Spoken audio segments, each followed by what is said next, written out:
cuando hablábamos al principio, antes me ibas contando quién era Alexis, me comentaste algo que hacían. Sí, yo te comenté en este libro, Coachando Filósofos, que él va presentando a distintos filósofos, bueno, Sócrates, Nietzsche y otros. Entonces nosotros, cuando estamos trabajando con los alumnos, hacemos un pequeño role-playing, dramatización, donde representamos una conversación que tiene Sócrates con una su ficción. coach. Una ficción sería. Claro, sí, es ficcional, le pusimos palabras. Bueno, en realidad se las puso Alexis, yo simplemente represento al coach. Ahí está Sandra y Alexis. Bien. Bienvenido, Sócrates. ¿Es esta tu primer conversación de coaching? Ciertamente. ¿Sabe de qué se trata? No, ¿me puede contar? Sí, claro. El coaching es una profesión comprometida con la expansión del potencial personal, organizacional y social, basado, en el aprendizaje ontológico. Y te cuento un poquito más. Nuestra conversación, porque el coaching es fundamentalmente una conversación, va a consistir en que yo le voy a ir haciendo algunas preguntas en función de lo que yo vaya escuchando. Sobre estas preguntas que yo le voy a ir haciendo, si usted considera que hay alguna que no me quiere responder, puede avisarme, no la responde y seguimos adelante. Por último, quiero comentarle que lo que conversamos acá es confidencial. Ah, muy interesante. Eso que dice del potencial personal. Bueno, comencemos. Sí, es toda la capacidad, el potencial es toda la capacidad que está contenida en nosotros y que a veces ni siquiera sabemos que la tenemos. ¿Está bien en esa piedra o quiere que nos sentemos en el pasto? No, aquí está bien. Bien. ¿Tiene alguna inquietud en particular para abordar en esta conversación? Sí. Quiero saber qué es la valentía, la piedad, la justicia, pero porque dicen ahí en el oráculo de Delfos, que ahí afirman que soy el más sabio de Atenas, pero yo no lo creo. ¿Y qué es lo que usted cree? Que estoy sumido en la ignorancia, pues solo sé que no sé nada, ¡solo sé que no sé nada!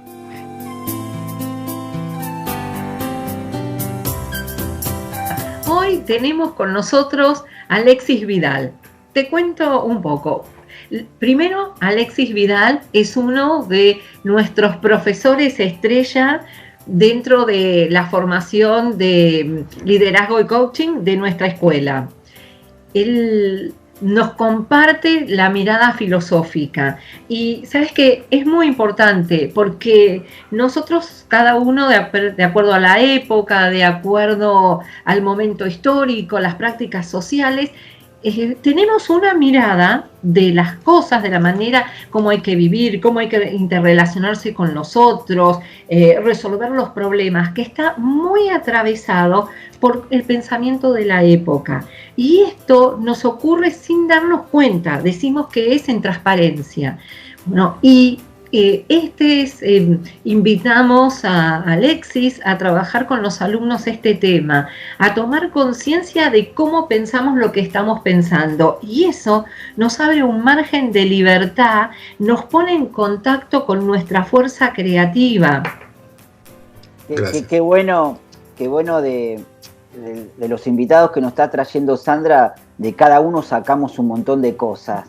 Y hoy creo que con esta entrevista que vamos a tener con vos, nos vamos a avanzar, no vamos a quedarnos con cosas, vamos a seguir avanzando en lo que es la empatía y con lo que es nuestros pensamientos, ¿no? Sí, bueno, la idea es esa, ¿no? Poder siempre encontrar algo rico que nos permita elaborar las cosas que quizás tenemos, como decía Sandra, en transparencia, como para darnos cuenta desde dónde miramos las cosas, dónde podemos encontrar algo que se nos escapa, pero no por una cuestión así de mandatoria, obligatoria, sino desde la curiosidad, más que nada, ¿no? Que creo que es una muy buena actitud para seguir cultivando. Sí, ¿no? Y yo me quedé pensando en esto que recién nos compartías. ¿Cómo es esto de acompañar? Y cómo en estos momentos, en estas situaciones que estamos atravesando, juega este acompañar. Y el acompañar, yo creo que relacionado con el tema de la libertad, ¿no? Que era el que un poco comentábamos antes de la entrevista, y a mí la verdad que me pareció apasionante esto que sí. Veíamos de las distintas miradas filosóficas. Sí, a ver, el acompañar creo que tiene que ver con una presuposición que hacemos sobre la otra persona, ¿no? Cuando estamos con nuestro consultante, nuestro coachee, esa persona que estamos acompañando, que nos ponemos a su disposición, es presuponer una libertad de decisión, ¿no? Y de elección primero de querer meterse en ciertos asuntos importantes de su vida y no postergarlos. Y segundo, ya tiene que ver con la confianza, con este proceso que muchas veces hablamos en el coaching también, ¿no? De la confianza en la persona para poder en que va a ir encontrando sus herramientas, sus mecanismos, sus fortalezas, su orientación. Confiar en eso, y eso hace a la libertad de poder estar ahí en ese acompañar al otro, ¿no? Disculpa, Alexis, que también influye mucho en saberlo escuchar, ¿no? Absolutamente. Ese es el punto clave. Donde influye, digamos, la libertad que le estás dando al otro. Al vos escucharlo, se anima a expresarse todo. Y eso, ¿cómo lo trasladas cuando viene alguien de tu familia muy cercano y que está pasando por una situación y que vos ya sabés por lo que está pasando? Y como quien dice que cuando empieza a contarte la historia, vos ya sabés el final, ¿entendés? Ya sabés los títulos finales, ya ves la alfombra roja con la entrega del Oscar, ¿entendés? Con todo. Pero ¿cómo manejás esos silencios? ¿Cómo haces para acompañarlo, digamos? A ver, acá viene otra cuestión, que es,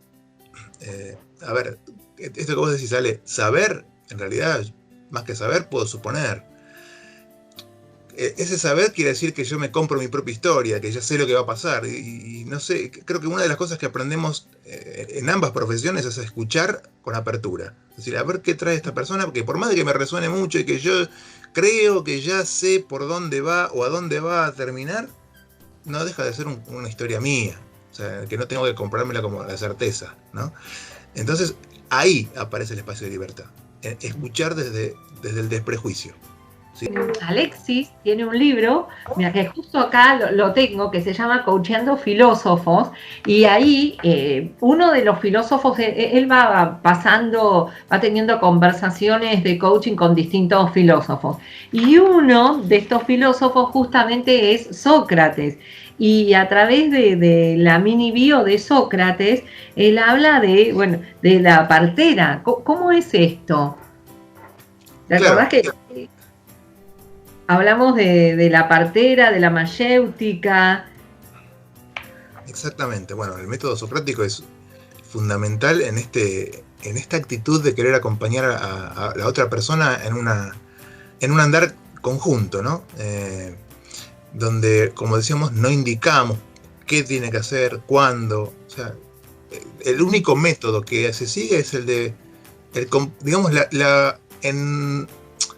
valorando la honestidad intelectual, ¿no? De saber que estamos dando lo mejor en esta conversación, buscando los mejores argumentos, cuestionando los propios también, para ver dónde están nuestros sesgos, y con la importancia de ese intercambio con otro que nos permite ver lo que nosotros no estamos viendo, porque justamente es un otro. Todo eso hace la riqueza de que el método permita depurar del error en cuanto a la propia contradicción. Cuando uno encuentra, o sea, sigue siendo un punto fundamental. Y otro día que exploraba una cuestión de la libertad según Sartre, que también es uno de los conceptos de libertad que muchas veces tenemos en cuenta en la profesión, el tema de contradecirse es un factor que vale tanto en Sócrates como en Sartre, ¿no? Cuando Sartre habla de la mala fe, que tiene que ver con esta cosa de mentirse a sí mismo, en algún punto es no entrar en contradicción. Cuando yo sostengo que A y hago B, ¿no? Claro, o poder tomar conciencia de eso. Mira, qué importante esto que decís, porque si lo llevamos de vuelta a la pregunta que recién te hizo Alejandro, de cómo esto atraviesa nuestras vidas, o estás en relación con un familiar o un amigo que está atravesando estos momentos como más críticos, ¿cómo esto se puede pensar en cómo acompañamos a esta persona a que pueda encontrar una mirada diferente de lo que le está pasando? Claro, a ver, creo que es esto. Más que darle soluciones, es abrir la escucha. Todos necesitamos ser escuchados, y más cuando estamos atravesando algún problema. Sí, y eso nos alivia, nos da aire y nos hace sentir acompañados y comprendidos. Sí. Y creo que lo planteas desde un lugar que parece sencillo, en decir hay que escuchar. ¿Y cuánto nos cuesta a nosotros escuchar, no? Exacto, pero porque acá tenemos que tener en cuenta lo que significa escuchar, que desde el coaching ontológico la tenemos bastante en claro, que tiene que ver con que, además de lo que entra en el oído, estamos todo el tiempo generando nuestro propio cuento, nuestra interpretación de lo que entró, ¿no? de esos estímulos en el oído y a través de los periodos auditivos, ¿no? En el cerebro. Entonces, nos vamos contando un cuento de lo que venimos percibiendo por los sentidos. Entonces, ¿cómo eso interfiere, o cuánto interfiere en el proceso de la escucha? Y ahí es donde tenemos que ser conscientes de eso, me parece, si queremos escuchar con apertura, ¿no? Que vamos a estar conscientes de algún cuento, pero a ver cuánto ese cuento me está condicionando en lo que escucho, como para bajarle el volumen, digamos, interno, y volver a conectar desde la curiosidad. ¿Y cómo se tendría que llevar uno mismo con esos silencios? Y creo que, otra vez, si tenemos una postura como la socrática en el sentido de la humildad, no del yo ya sé, que va de la mano del control para mí, eso que después podemos profundizar si quieren, ¿no? Pero en vez del ya sé es la apertura a ver qué pasa, qué le pasa, qué me pasa, la pregunta por uno mismo, que tiene que ver con el conócete a ti mismo, ¿no? Claro, es eso. Que conócete a ti mismo, uno lo puede pensar desde la idea de ser algo completo, que como ¿viste? Las barritas de descarga del programa, cuando vas descargando. Eso no sería el conocerse a ti mismo. No es que hay una cosa fija, concreta, que uno tiene que llegar al punto de conocerse al 100%. Sino creo que el conocerse a ti mismo, por lo menos en mi interpretación, es ser consciente de los procesos en los que estoy. Claro. Y eso implica los propios cuentos, eso implica los prejuicios, los sesgos, y siendo consciente de eso, poder, digamos, de algún modo arbitrar algún mecanismo que los despeje para abrirse al acompañamiento con el otro, ¿no? Y más, mira, yo hace poco estaba hablando con un amigo que hablábamos sobre esto del silencio. Mira, se dio la casualidad del hecho de que uno todo el tiempo estaba rodeado de gente, nosotros hacemos producción de eventos y estábamos rodeados de siempre multitud, ¿viste? La parte técnica, el show, movimiento, y de repente todo el asunto de la pandemia, todo esto te llevó a apretar un freno, a quedarte parado y a tener silencio, ¿entendés? Y decíamos, ¿qué ruido está haciendo eso a nosotros mismos? Porque empezás a poner un montón de cosas, cambiás los valores, cambiás miradas de cosas, empezás a valorar otras cosas, y todo a través del silencio, ¿no? Totalmente. Permite otra perspectiva cuando el silencio se hace tan presente que deja de ser silencio, en el sentido de que, cobra una entidad impensada, ¿no? Pero porque el ruido antes lo tapaba. Entonces al final lo silenciador era el ruido, ¿no? Lo que silenciaba lo que el silencio tiene para decirnos. Y además el silencio es hacer lugar para otras cosas, para abrir espacio. Exacto, ¿no? Como cuando Sartre dice, habla de la nada, ¿no? La nada como el espacio de todas las posibilidades. Podemos hacer una analogía ahí, ¿no? Claro. Digamos, el silencio, ahí no hay nada, y ahí es donde podemos poner cosas nuevas. ¿no? Y fíjate que venimos de una cultura de hacer, ¿no? Alejandro, esto que vos decías de y estamos acá y con la gente y preparando el evento y las luces y las músicas y de golpe todo eso se apaga para abrirnos una nueva dimensión.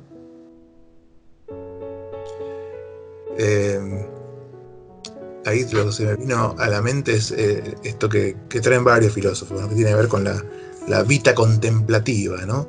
Que creo que es importante en el silencio, y que hoy es tan importante en lo que dice Sandra, ¿no? Digo, la cultura del hacer, ya como por hábito, por rutina, por necesidad, por un montón de razones, hasta por pasión.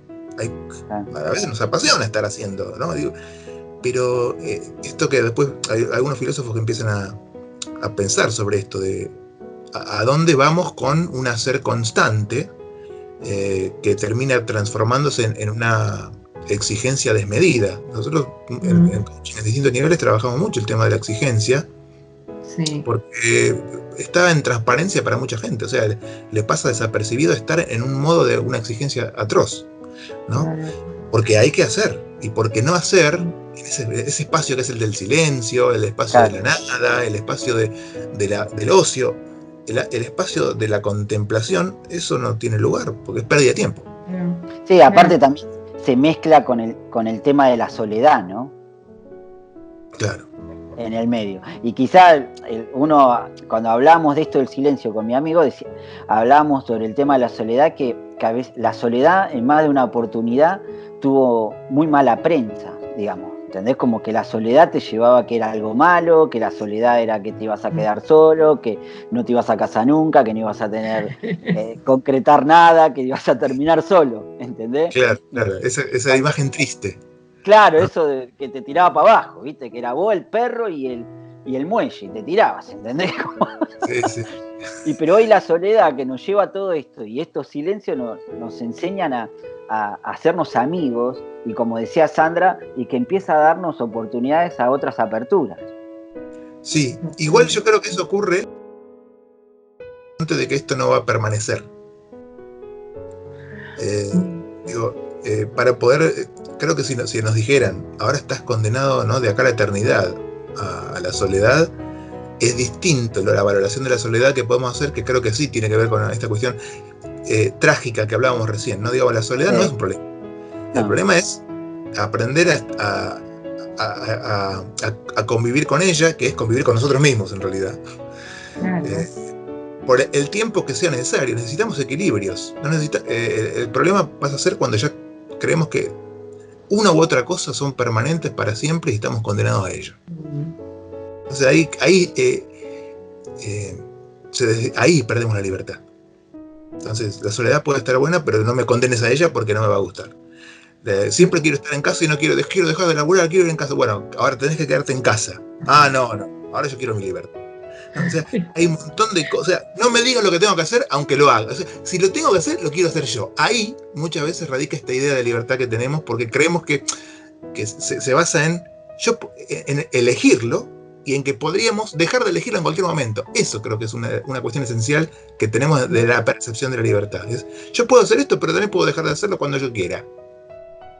No sé si es correcta o no. Y no sé qué mundo nos abre, pero creo que es una percepción que tenemos muy arraigada de la libertad. Porque volviendo a esto que vos traías, venimos con los eventos, con las distintas cosas que elegimos para nuestra vida, y de golpe eso se corta y nos pone en un mundo distinto, abre estos silencios, pero también nos pone con la frustración, esto que vos decías, yo elijo. ¿Y qué me pasa cuando hay circunstancias externas a mí, o internas, porque ahí tendríamos que hablar de cómo se unen estos mundos, que me ponen con la tolerancia a la frustración? Y esto es lo que yo estuve escuchando bastante la semana pasada. Quería hacer tal cosa y ahora no la puedo hacer. Bueno, eso por un lado creo que nos habla de cómo nos hemos acostumbrado a tener muchísimas veces lo que queríamos. Lo cual habla de un contexto, digamos, social que que uno quizás puede escuchar críticas de muchos, en muchos aspectos, pero uno dice, a ver, si hoy estás no pudiendo hacer lo que hubieras podido hacer antes, y antes era en transparencia el hecho de poder hacerlo o no. Porque era obvio que yo me encontrara con mis amigos a tomar café, o que fuera a visitar a mis papás y abrazarlos, o a mis nietos, o no sé, a quien fuera. Eso no es lo que sería la libertad que vos hablabas, Alexis. Las libertades que teníamos que hoy dejaron de estar. Claro, siempre considerada desde este aspecto, ¿no? Desde el yo quiero, ¿no? Yo quiero esto y voy y lo tomo. Entonces, a ver, salvo que estemos en un contexto de muy adverso, de marginalidad, digamos, gran parte de las sociedades están con esas posibilidades desde la elección de hacer distintas cosas y dejar de hacerlas. Entonces, si estamos acostumbrados a eso, por supuesto que se nos impone una pandemia y nos dice, pero qué frustración. Y creo que lo que trae Sandra es muy importante, porque creo que eso se nota a distintos niveles y por distintas cuestiones.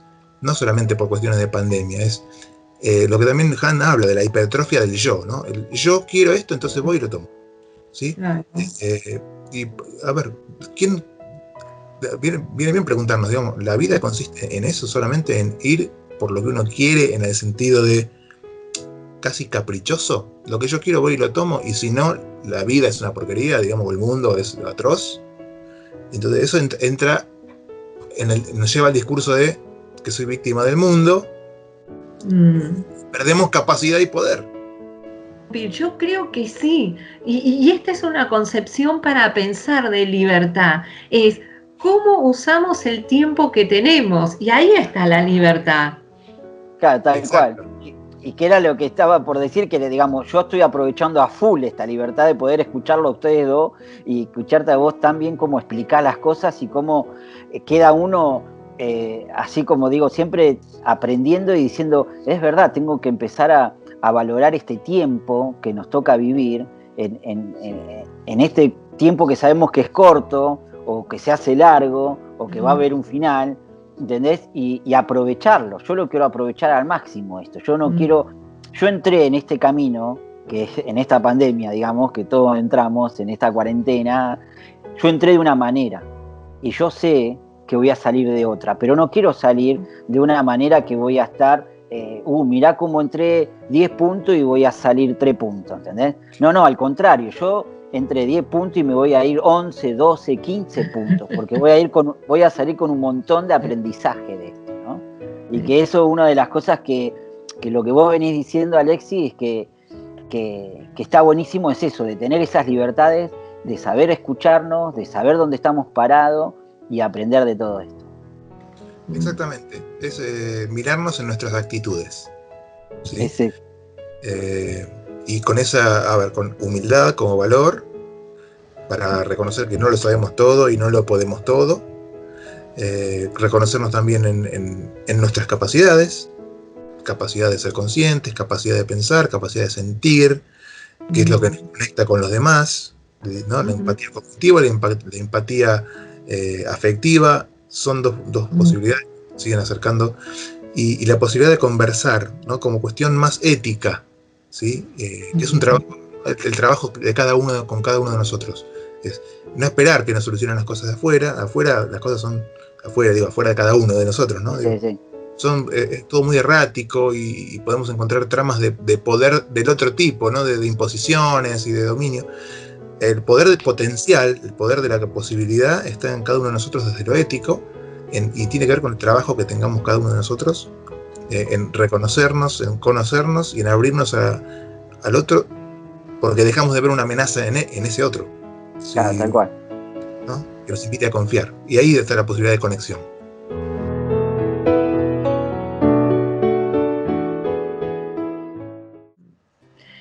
Menciona que se da cuenta que la contradicción es un modo de depurar los errores del pensamiento, y que preguntar es encontrar esos errores.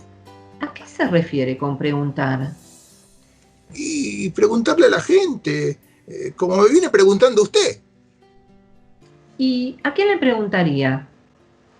Y a esos que dicen que saben, incluso a aquellos que pagan elevadas sumas a los vanidosos sofistas para aprender algo. O a los sofistas mismos. Bueno, Y fíjese que yo sabía que no sabía nada y al final no sabía que sabía algo. ¿Y qué necesita para hacerlo? Y necesito un método. Es preciso encontrar un método para que a través de las preguntas la gente pueda llegar al conocimiento verdadero. ¿Y en qué consistiría ese método? En la refutación, a través de encontrar contradicciones, luego la catarsis, para depurarse de los errores, como acaba de ocurrirme, y luego llegar finalmente a un nuevo conocimiento. Pero me falta algo más, quizá un nombre. Un nombre.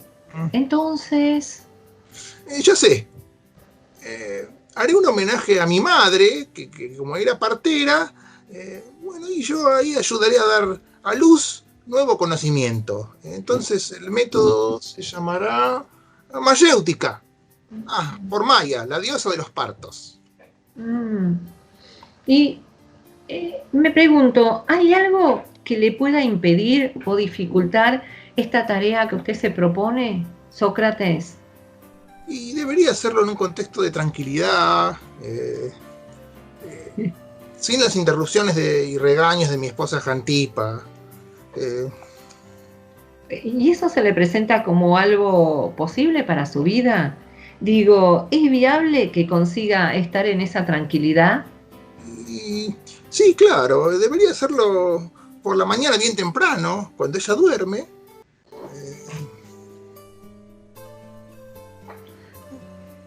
¿Y qué va a diseñar entonces?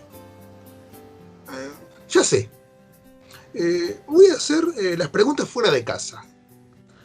Sea caminando por Atenas, los banquetes de mis amigos. Pero, a ver, noto un cambio en su corporalidad. ¿Cómo lo hace sentir esto que está diciendo? Y estoy entusiasmado, estoy exultante. Quiero empezar a hacer. Métase por unos momentos en esa emoción que está sintiendo ahora. ¿Le resulta familiar? Es que mi demonio interior, mi espíritu interior está en paz. ¿Y esa paz, qué posibilidades le abre?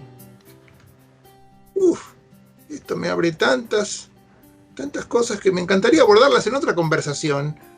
¿Le puedo pedir algo? Sí, claro. ¿Qué me quiere pedir?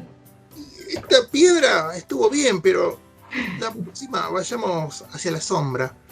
Notará que Helios en Atenas brilla con mucha intensidad. Sí, tenemos un sol maravilloso. Dijo al inicio de esta conversación de coaching que quería salir de la ignorancia y llevarse a acciones que indicarían que llegó a buen puerto. ¿Es esto lo que se lleva de esta conversación?